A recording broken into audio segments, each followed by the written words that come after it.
Good morning. स्वागत है आप सभी का एग्ज़ाम की बात यूट्यूब चैनल पर। आज है 28 अक्टूबर 2020 और आज मैं आपके लिए लेकर आया हूँ 28 अक्टूबर 2020 से जुड़े करंट अफेयर के महत्वपूर्ण प्रश्न, साथ ही 28 अक्टूबर से जुड़े ऐतिहासिक महत्वपूर्ण तथ्य। साथ ही आज की वीडियो में हम कंटिन्यू करेंगे हमारा टॉपिक पंचवर्षीय योजनाएं। साथ ही आज के वीडियो के अंत में आप सभी के लिए एक छोटा सा टेस्ट है जिसमें कुल 4 प्रश्न होंगे। ये चारों क्वेश्चन बहुत ही ज़्यादा इंपॉर्टेंट है और इन चारों प्रश्नों के उत्तर आपको कमेंट बॉक्स में देने हैं। तो चलिए शुरू करते हैं। सबसे पहले कल की वीडियो का सवाल। कल की वीडियो के अंत में आपसे एक सवाल पूछा गया था कि यूनिसेफ की रिपोर्ट के अनुसार किस राज्य को एनीमिया मुक्त भारत कार्यक्रम में पहला स्थान प्राप्त हुआ है। तो हाल ही में यूनिसेफ की ओर से एक रिपोर्ट जारी की गई है जिसमें हरियाणा राज्य को एनीमिया मुक्त भारत कार्यक्रम में पहला स्थान प्राप्त हुआ है। तो इंपॉर्टेंट क्वेश्चन आने वाले एग्जाम के लिए, और आप याद रखिएगा कि एनीमिया मुक्त भारत कार्यक्रम में पहला स्थान प्राप्त हुआ है हरियाणा राज्य को, और इसकी रिपोर्ट जारी की गई है यूनिसेफ के द्वारा। साथ ही आपको हरियाणा राज्य से जुड़े कुछ इंपॉर्टेंट फैक्ट याद रखने हैं, जैसे कि हरियाणा राज्य की राजधानी है चंडीगढ़।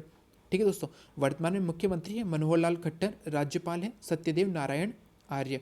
ठीक है दोस्तों, तो आपको ये इंपॉर्टेंट फैक्ट याद रखने हैं। साथ ही आपको याद रखना है कि हरियाणा राज्य जो है भारत का सबसे कम लिंगानुपात वाला राज्य है, जहाँ का लिंगानुपात है 879।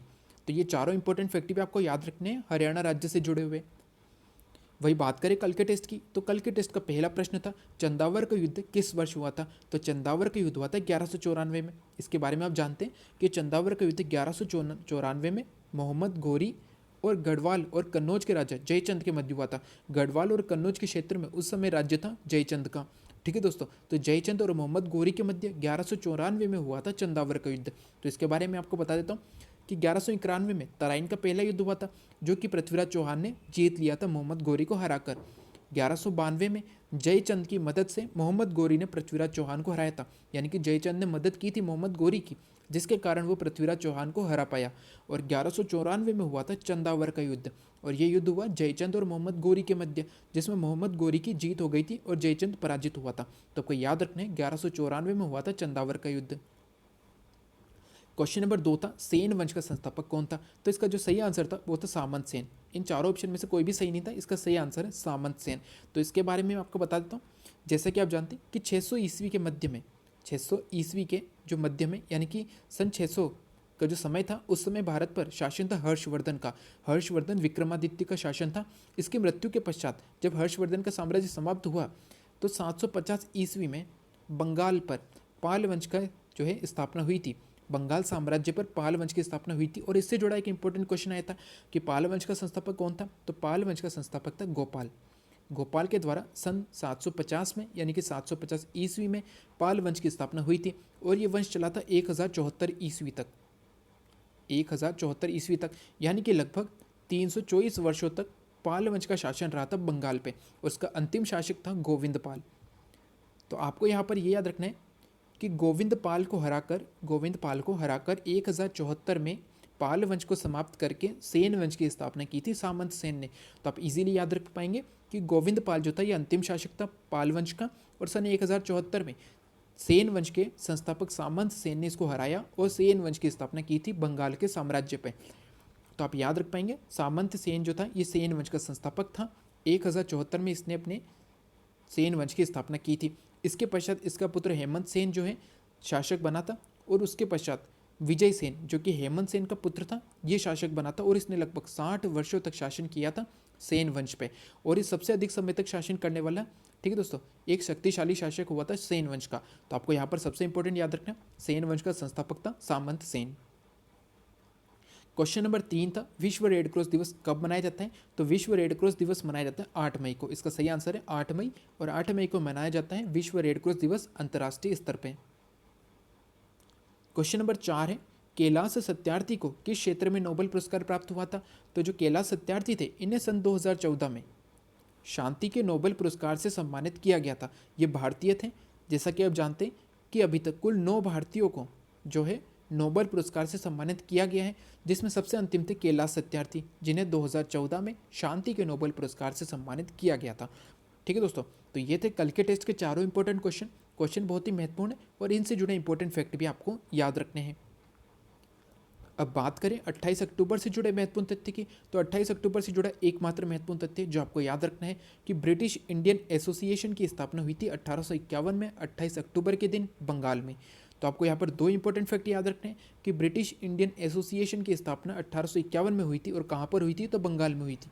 और इसके संस्थापक कौन थे, तो इसके संस्थापक थे राधाकांत देव, जो कि बाद में इसके अध्यक्ष बने थे, यानी कि स्थापना के बाद इसके अध्यक्ष बने थे राधाकांत देव। इन्हीं के द्वारा ब्रिटिश इंडियन एसोसिएशन की स्थापना की गई थी। और इसके सचिव कौन थे, तो इसके सचिव थे, एसोसिएशन के सचिव थे देवेंद्र नाथ टैगोर। तो आपको यहाँ पर सबसे इंपॉर्टेंट दो फैक्ट याद रखने हैं कि ब्रिटिश इंडियन एसोसिएशन की स्थापना बंगाल में 1851 में हुई थी और इसके संस्थापक थे राधाकांत देव। तो आप 28 अक्टूबर से जुड़े ये इंपॉर्टेंट फैक्ट याद रखिएगा। चलते हैं पहले प्रश्न पर। आज के वीडियो का पहला प्रश्न है, स्ट्रीट वेंडर्स की मदद के लिए शुरू की गई प्रधानमंत्री स्वनिधि योजना को लागू करने वाला पहला राज्य कौन बन गया है। तो हाल ही में स्ट्रीट वेंडर्स, ये स्ट्रीट वेंडर्स होते कौन है, ये वे लोग हैं जो गलियों में जो है छोटी छोटी दुकानें लगाते हैं। तो इन्हीं की मदद के लिए प्रधानमंत्री स्वनिधि योजना को लागू किया गया था और इसको लागू करने वाला पहला राज्य बना है उत्तर प्रदेश। तो आपको याद रखना है कि उत्तर प्रदेश जो है ये स्ट्रीट वेंडर्स की मदद के लिए प्रधानमंत्री स्वनिधि योजना को लागू करने वाला पहला राज्य बना है। साथ ही आपको उत्तर प्रदेश राज्य से जुड़े कुछ इंपॉर्टेंट फैक्ट याद रखने हैं, जैसे कि उत्तर प्रदेश राज्य की राजधानी है लखनऊ, जो कि गोमती नदी के किनारे पर है। इसके वर्तमान में मुख्यमंत्री है योगी आदित्यनाथ, जो कि बीजेपी से है। साथ ही आपको याद रखना है कि लोकसभा में सर्वाधिक सीटें किस राज्य की है, तो वो है उत्तर प्रदेश राज्य की। और कितनी है, तो 80 सीटें। उत्तर प्रदेश राज्य की सर्वाधिक सीटें हैं लोकसभा में, 80 सीटें। साथ ही उत्तर प्रदेश राज्य की वर्तमान में राज्यपाल है आनंदीबेन पटेल। तो आपको ये चारों इंपॉर्टेंट फैक्ट याद रखने उत्तर प्रदेश राज्य से जुड़े हुए। क्वेश्चन नंबर 2 है, वेवेल राम कलवान ये किस देश के नए राष्ट्रपति बने हैं। तो आपको याद रखना है वेवेल राम कलवान ये हाल ही में सेशल्स देश के राष्ट्रपति बने हैं। ये सेशल्स देश है कहाँ पर, तो ये अफ्रीका महाद्वीप में है, पूर्वी अफ्रीका में, यानी कि अफ्रीका के जो पूर्वी क्षेत्र है इसी में स्थित है सेशल्स देश। और हाल ही में इसके नए राष्ट्रपति बने हैं वेवेल राम कलवान। साथ ही आपको याद रखना है कि सेशल्स जो देश है इसकी राजधानी क्या है, इसकी राजधानी है विक्टोरिया। विक्टोरिया जो है इसकी राजधानी है और इसके हाल ही में नए राष्ट्रपति बने हैं वेवेल राम कलवान। ठीक है दोस्तों, तो इंपॉर्टेंट क्वेश्चन आने वाले एग्जाम के लिए और आपको याद रखना है। क्वेश्चन नंबर 3 है, conference on vigilance and anti corruption 2020 कार्यक्रम का उद्घाटन किनके द्वारा किया गया है। तो आपको याद रखना है कि हाल ही में प्रधानमंत्री नरेंद्र मोदी जी ने conference on vigilance and anti corruption 2020 कार्यक्रम का उद्घाटन किया है। इंपॉर्टेंट क्वेश्चन है और आपको याद रखना है। क्वेश्चन नंबर 4 है, एशिया में प्रभावशाली देशों की सूची में भारत कौन से स्थान पर है। तो जैसा कि आप जानते हैं कि एशिया में प्रभावशाली देशों की सूची में, ठीक है दोस्तों, ये दो प्रकार की सूची होती है। एक तो होती है एशिया की प्रभावशाली देशों की सूची और एक होती है एशिया में प्रभावशाली देशों की सूची। तो जो पहली वाली होती है यानी कि एशिया के प्रभावशाली देश, यानी कि एशिया के जितने भी देश हैं एशिया महाद्वीप के, उनमें से सबसे प्रभावशाली देश कौन से हैं, एक वो सूची होती है। और दूसरी होती है कि एशिया महाद्वीप में किन देशों की जो है प्रभाव रहा है, चाहे तो हो सकते हैं वो उसी महाद्वीप के देश हो और हो सकते हैं वो बाहरी महाद्वीप के देश हो। जैसे कि इस क्वेश्चन में है कि एशिया में प्रभावशाली देशों की सूची में भारत कौन से स्थान पर है, तो भारत चौथे स्थान पर है। और पहले स्थान पर कौन है, तो पहले स्थान पर अमेरिका। अब चूंकि अमेरिका एशिया महाद्वीप में नहीं है तो ये सूची जारी हुई है एशिया में प्रभावशाली देशों की, यानी कि अमेरिका देश का प्रभाव रहा है एशिया में सबसे ज़्यादा। और चौथे स्थान पर है हमारा देश भारत। तो इंपॉर्टेंट क्वेश्चन आप याद रखिएगा कि हमारा देश भारत एशिया में प्रभावशाली देशों की सूची में चौथे स्थान पर रहा है। क्वेश्चन नंबर 5 है, नरेंद्र मोदी जी ने किस राज्य में किसान सूर्योदय योजना की शुरुआत की है। तो हाल ही में प्रधानमंत्री नरेंद्र मोदी जी ने गुजरात राज्यों में किसानों की उन्नति के लिए किसान सर्वोदय योजना की शुरुआत की है। तो इंपॉर्टेंट क्वेश्चन और आप याद रखिएगा कि गुजरात राज्य में किसान सूर्योदय योजना की शुरुआत की गई है प्रधानमंत्री नरेंद्र मोदी जी के द्वारा। अब बात है गुजरात राज्य की, तो हम जान लेते हैं गुजरात राज्य के बारे में। अगर बात करें गुजरात राज्य की तो इसकी राजधानी है गांधीनगर। वर्तमान में मुख्यमंत्री है विजय रूपानी, जो कि बीजेपी से है। ठीक है दोस्तों, राज्यपाल हैं आचार्य देवव्रत। साथ ही आपको याद रखने कि गरबा नृत्य, डांडिया नृत्य और भवई नृत्य ये गुजरात राज्य के प्रमुख लोक नृत्य हैं। इसमें से दो के नाम तो आपको सबसे इंपॉर्टेंट याद है कि गरबा नृत्य जो है वो गुजरात राज्य का लोक नृत्य, डांडिया नृत्य ये भी गुजरात राज्य का है। साथ ही आपको याद रखना जो भवई नृत्य है ये भी गुजरात राज्य का लोक नृत्य है। साथ ही आपको याद रखने हैं कि गिर राष्ट्रीय उद्यान, वेलावदार राष्ट्रीय उद्यान, बंसदा राष्ट्रीय उद्यान और मेरिन राष्ट्रीय उद्यान ये गुजरात राज्य के राष्ट्रीय उद्यान हैं। इनमें से सबसे इंपॉर्टेंट है गिर राष्ट्रीय उद्यान, जो किसके लिए जाना जाता है, तो ये एशियाई शेरों के लिए जाना जाता है। गुजरात में राज्य में है गिर राष्ट्रीय उद्यान, जो कि एशियाई शेरों के लिए जाना जाता है। साथ ही आपको याद रखना है वेलावदा राष्ट्रीय उद्यान ये भी गुजरात राज्य में है बंसदा राष्ट्रीय उद्यान, ये भी गुजरात राज्य में है, और मेरिन राष्ट्रीय उद्यान, ये चारों नाम आपको याद रखने हैं। साथ ही आप एक पेज पर जो है इन्हें नोट कर लिया कीजिए। जिस भी दिन हम महत्वपूर्ण राष्ट्रीय उद्यान पढ़े किसी राज्य से जुड़े हुए, तो सबसे पहले आपको उसके राज्य का नाम लिखना है, उसके आगे जो है इनके नाम लिख देने हैं, जिससे कि आप आसानी से याद रख पाएंगे। साथ ही सबसे इंपॉर्टेंट कि खेड़ा सत्याग्रह, जो खेड़ा नामक जगह है, ये किस राज्य में है, तो ये गुजरात राज्य में। ये क्वेश्चन एग्जाम में आया हुआ है कि खेड़ा सत्याग्रह से जुड़ा क्षेत्र किस राज्य में है, तो गुजरात राज्य में। ठीक है दोस्तों, तो आपको याद रखना है कि जो खेड़ा सत्याग्रह हुआ था 1918 में, और किया किन्होंने था, तो महात्मा गांधी जी ने किया था। ये एक आंदोलन था जिसे खेड़ा सत्याग्रह के नाम से जाना गया था, और ये गुजरात राज्य से संबंधित है। साथ ही जूनागढ़ रियासत ये किस राज्य में थी, तो ये गुजरात राज्य में थी। जैसा कि आप जानते हैं कि भारत में रियासतों के एकीकरण का क्षेत्र जो श्रेय था, ये सरदार वल्लभ भाई पटेल को दिया जाता है। लेकिन सबसे अंत में 3 रियासतें रह गई थी जिनके एकीकरण में थोड़ी कठिनाई आई थी, जिसमें से एक थी जूनागढ़ रियासत, एक थी कश्मीर रियासत, और एक थी हैदराबाद रियासत। तो आपको याद रखना है, जूनागढ़ रियासत जो थी ये गुजरात राज्य से संबंधित थी। तो आपको गुजरात राज्य से जुड़े ये सभी इंपॉर्टेंट फैक्ट याद रखने हैं। आज का हमारा अगला प्रश्न है, भारत के किस राज्य में भारत म्यांमार सीमा पर जल जीवन मिशन के तहत जल आपूर्ति योजनाओं की शुरुआत हुई है। तो आपको याद रखना है कि भारत के मणिपुर राज्य में जो कि भारत म्यांमार सीमा पर स्थित है, जल जीवन मिशन के तहत जल आपूर्ति योजनाओं की शुरुआत हुई है। तो यहाँ पे आपको इंपॉर्टेंट फैक्ट याद रखना है कि भारत म्यांमार सीमा पर स्थित है मणिपुर राज्य, जो कि म्यांमार देश के साथ सीमा लगाता है, और यहीं पर जल आपूर्ति योजनाओं की शुरुआत हुई है। इंपॉर्टेंट क्वेश्चन है और आपको याद रखना है। वही 28 अक्टूबर से जुड़े 2 अन्य इंपॉर्टेंट फैक्ट भी आपको याद रखने कि बांग्लादेश ने हाल ही में no mask no service policy योजना को लागू करने की घोषणा की है। इंपॉर्टेंट क्वेश्चन और आपको याद रखना है, क्वेश्चन आ सकता है कि no mask no service policy योजना किस देश में लागू हुई है, तो बांग्लादेश बांग्लादेश देश में जो है लागू करने की घोषणा की गई है। वही क्वेश्चन नंबर 2 जो दूसरा इंपॉर्टेंट फैक्ट है, ये आपको याद रखना है कि पोलैंड देश ने डॉक्टर हरिवंश राय बच्चन के नाम पर एक चौराहे का नाम रखा है। डॉक्टर हरिवंश राय बच्चन कौन थे, तो ये हमारे देश के एक महान लेखक और कवि हुए थे। ठीक है दोस्तों, और ये अमिताभ बच्चन के जो है पिता हैं डॉक्टर हरिवंश राय बच्चन, और इन्हीं के नाम पर पोलैंड देश में एक चौराहे का नाम रखा गया है। ठीक है दोस्तों, तो आपको 28 अक्टूबर से जुड़े ये 2 अन्य इंपॉर्टेंट फैक्ट भी याद रखने हैं। तो ये थे 28 अक्टूबर से जुड़े करंट अफेयर के कुछ महत्वपूर्ण प्रश्न। अब चलते हैं हमारे टॉपिक पर। आज का हमारा टॉपिक जो था वो था पंचवर्षीय योजना जो चल रहा था, आज हम उसे आगे कंटिन्यू करेंगे। तो कल हमने पढ़ा था 5वीं पंचवर्षीय योजना। 5वीं पंचवर्षीय योजना का समय काल क्या था, तो 1974 से लेकर 78 तक रही थी 5वीं पंचवर्षीय योजना। अब ये 4 वर्षों तक क्यों रही थी, तो इसके बारे में मैंने आपको बताया था कि इंदिरा गांधी सरकार को हटाकर जो है जनता दल की सरकार आई थी। जनता दल की सरकार आई थी, यानी कि मोरारजी देसाई पहले गैर कांग्रेसी प्रधानमंत्री बने थे और वह जनता दल से संबंधित थे। तो इंदिरा गांधी सरकार को हराकर जनता दल की सरकार आई थी, और मोरारजी देसाई पहले गैर कांग्रेसी प्रधानमंत्री बने थे, और उन्होंने प्रधानमंत्री बनते ही जो 5वीं पंचवर्षीय योजना चल रही थी उसे हटा दिया था, उसे समाप्त कर दिया था। जिसके पश्चात 6ठी पंचवर्षीय योजना आई थी 1980 में, और 5वीं पंचवर्षीय योजना में सबसे इंपॉर्टेंट क्या कार्य हुआ था, तो आरआरबी की स्थापना, यानी कि क्षेत्रीय ग्रामीण बैंक की स्थापना हुई थी 1975 में। ठीक है दोस्तों, सबसे इंपॉर्टेंट आपको याद रखना है कि क्षेत्रीय ग्रामीण बैंक यानी कि रीजनल रूरल बैंक की स्थापना 1975 में 5वीं पंचवर्षीय योजना के अंतर्गत हुई थी। अब हम बात कर लेते हैं 6ठी पंचवर्षीय योजना की।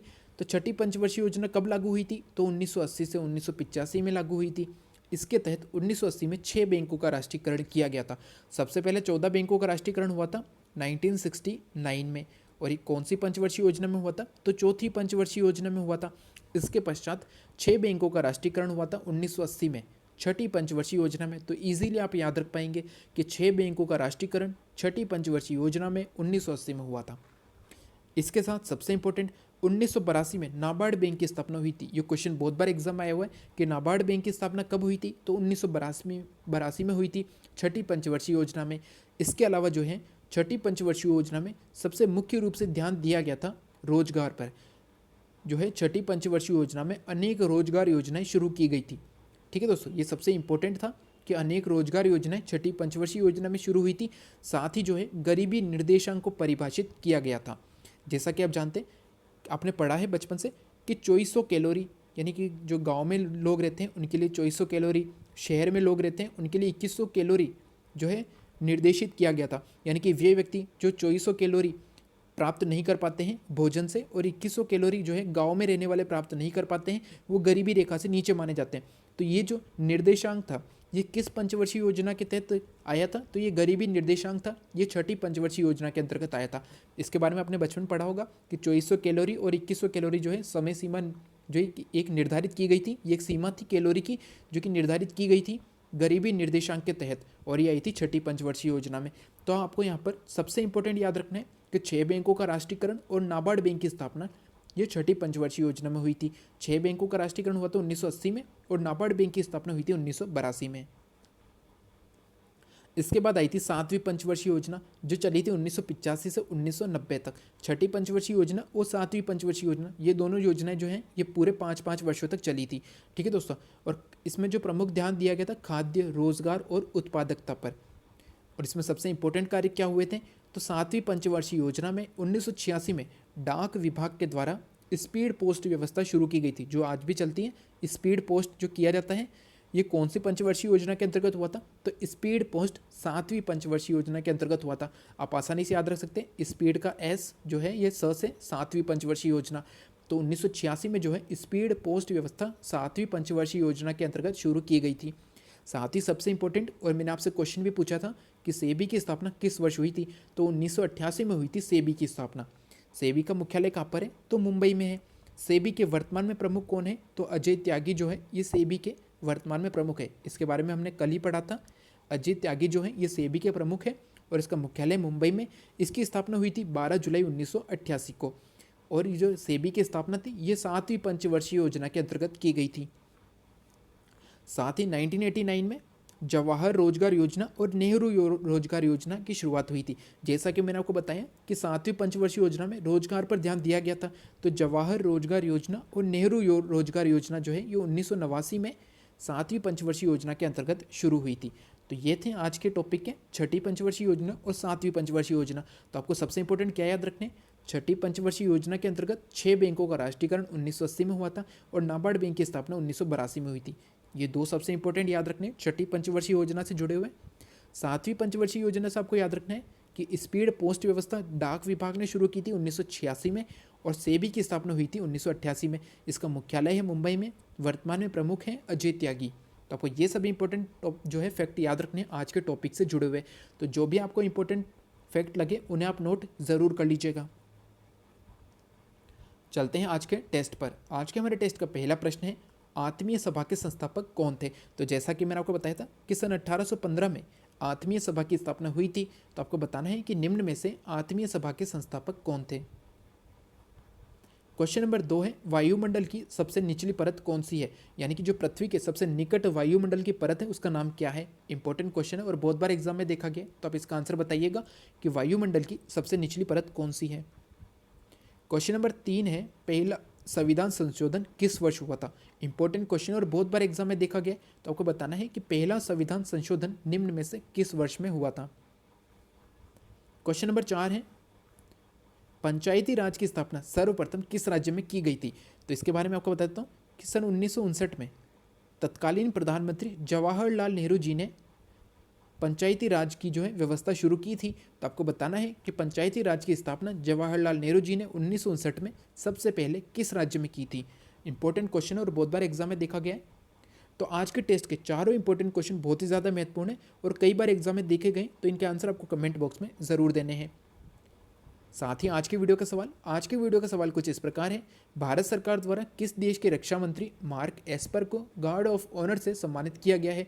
ये क्वेश्चन कल के वीडियो से रिलेटेड है और इसके बारे में आपको कल के वीडियो में बताया था। तो इसका आंसर आपको बताना है कि भारत सरकार द्वारा किस देश के रक्षा मंत्री मार्क एस्पर को गार्ड ऑफ ऑनर से सम्मानित किया गया है। इंपॉर्टेंट क्वेश्चन और इसका आंसर आप कमेंट बॉक्स में ज़रूर दीजिएगा। तो ये थे 28 अक्टूबर से जुड़े करंट अफेयर के कुछ महत्वपूर्ण प्रश्न, 28 अक्टूबर से जुड़े ऐतिहासिक महत्वपूर्ण तथ्य, आज के हमारे टॉपिक और टॉपिक से जुड़े जो भी इंपॉर्टेंट फैक्ट हैं आपको इंपॉर्टेंट लगे उन्हें नोट ज़रूर कर लीजिएगा। साथ ही आज के टेस्ट के चारों इंपॉर्टेंट क्वेश्चन और आज का सवाल। तो आज के टेस्ट के चारों इंपॉर्टेंट क्वेश्चन और आज का सवाल का आंसर आपको जो है कमेंट बॉक्स में देने हैं। तो इनके आंसर आप कमेंट बॉक्स में ज़रूर दीजिएगा। साथ ही अगर आज का वीडियो अच्छा लगा हो तो लाइक एंड शेयर ज़रूर करें। साथ ही वे सभी जो चैनल पे नए हैं उन्हें वीडियो अच्छा लगे, उपयोगी लगे तो चैनल सब्सक्राइब करना न भूलें। साथ ही बेल आइकन ज़रूर दबाएं जिससे कि आने वाले वीडियो की तुरंत जानकारी आपको मिल सके। Thank you.